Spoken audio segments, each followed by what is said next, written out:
Habang dinidinig ang ratifikasyon ng Letter of Agreement on Narcotics Control and Law Enforcement sa pagitan ng Pilipinas at Estados Unidos, inalatag ni Senador Amy Marcos ang masakit na realidad.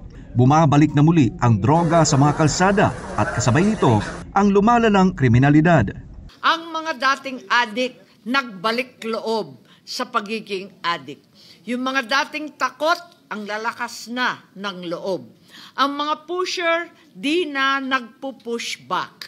Ang mga user, himbis gamutin, binigyan ng alibay. Durog na ang Pilipinas.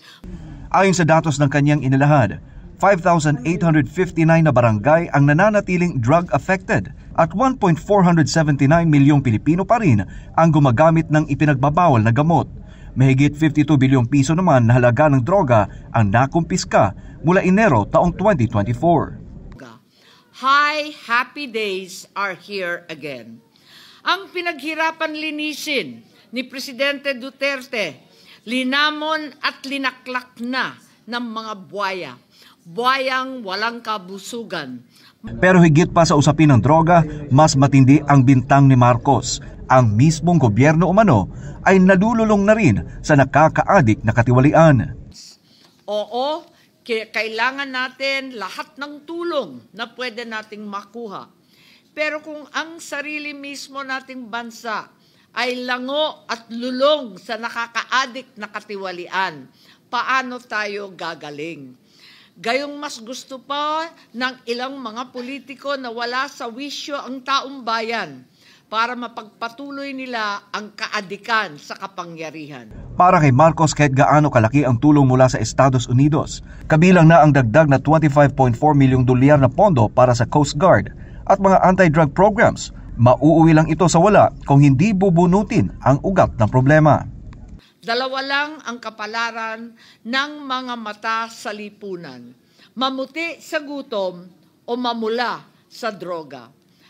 Matinding hamon ang iniwan ni Senator Marcos sa kanyang mga kapwa mambabatas kung paano isusulong ang laban kontra droga kung mismong mga institusyon ay nalululong din umano sa katiwalian. My dear colleagues in the Senate, I rise today to submit to this August Chamber Committee Report number 2, sponsoring here with Senate Resolution 139 entitled Resolution concurring in the ratification of the Letter of Agreement on Narcotics Control and Law Enforcement between the Government of the Republic of the Philippines and the Government of the United States of America. Mr. President, the Philippines has fought long and hard a flailing war against illegal drugs, drug trafficking, substance abuse, the full gamut of crimes related to drugs continue to destroy lives, break Filipino families, and weaken our communities. Unfortunately, our struggle against illegal drugs appears to have weakened in the last few years in intensity and in focus.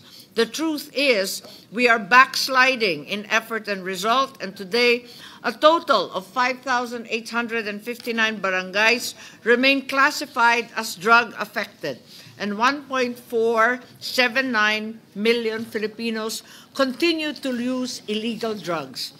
Since January 2024, a total of 52.12 billion worth of illegal drugs were confiscated, showing that the flow of illicit substances remains alarmingly persistent. Ang mga dating adik nagbalik loob sa pagiging adik. Yung mga dating takot ang lalakas na ng loob. Ang mga pusher, di na nagpo-push back. Ang mga user, himbis gamutin, binigyan ng alibay.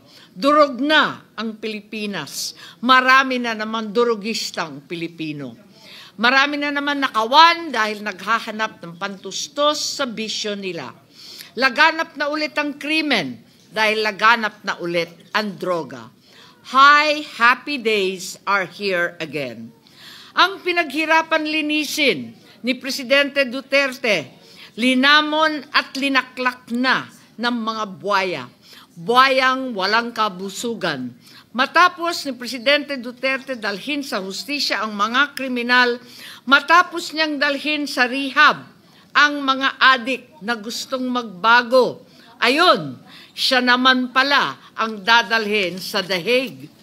Fortunately, the country has had help in the war against drugs, namely the 2011 Letter of Agreement, or LOA, on narcotics control and law enforcement between the U.S. and the Philippines.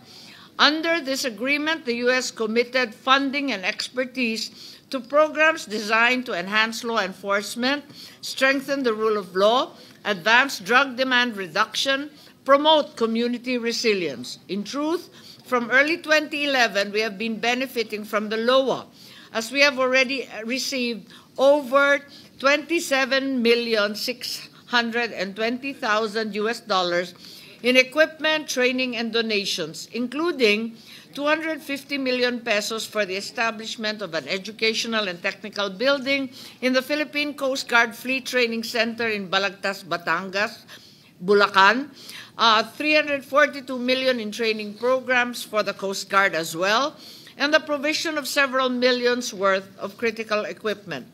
Through the LOA, law enforcement personnel participated in international and regional training on drug prevention and advocacy.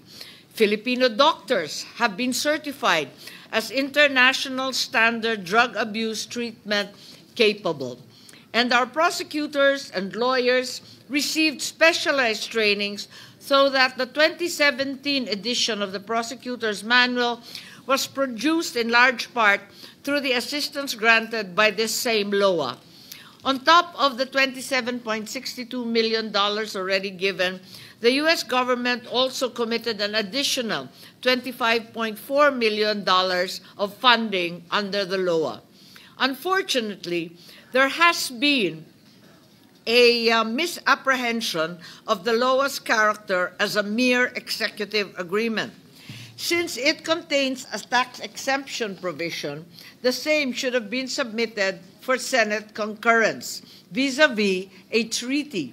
However, because these provisions were never invoked by the U.S. before, the issue of whether tax exemptions are operative without Senate concurrence never arose until today. In the awareness of the deterioration of our country's drug situation, our American partners wish to expand their assistance to include a new pier for the Coast Guard and the PPA in Buliluyan Island in Palawan. This project is likely to incur significant expenditures and concomitant tax obligations on the U.S. government, hence obliging them to invoke the tax exemption under the LOA for the very first time. Both the BIR and the Create More R8 12066 require that international agreements granting tax exemptions must be concurred in by the Senate. So, Mr. President and esteemed colleagues, after 14 years of reaping the benefits of this agreement, it is time that the Philippines formally honors the tax exemption provisions which both parties agreed upon in 2011 by ratifying the document now properly as a treaty. By our concurrence, the Senate will guarantee our drug enforcement and justice departments access to funding, resources, experience, and the invaluable assistance of the U.S. in this global war against illegal drugs and organized crime. Just as important, our ratification of this law will send a strong signal to the international community that the Philippines honors all its obligations under each of the agreements it signs. Oo, kailangan natin lahat ng tulong na pwede nating makuha. Pero kung ang sarili mismo nating bansa ay lango at lulong sa nakaka-addict na katiwalian, paano tayo gagaling? Gayong mas gusto pa ng ilang mga politiko na wala sa wisyo ang taong bayan para mapagpatuloy nila ang kaadikan sa kapangyarihan. Dalawa lang ang kapalaran ng mga mata sa lipunan: mamuti sa gutom o mamula sa droga. Dahil dito, hinihiling ko ngayon ang inyong pahintulot at sang-ayon sa ratifikasyon ng LOA or Letter of Agreement on Narcotics Control and Law Enforcement hinggil sa pamahalaan ng Republika ng Pilipinas at ng Estados Unidos ng Amerika. Maraming salamat, Ginoong Pangulo at mga mahal kong kasamahan.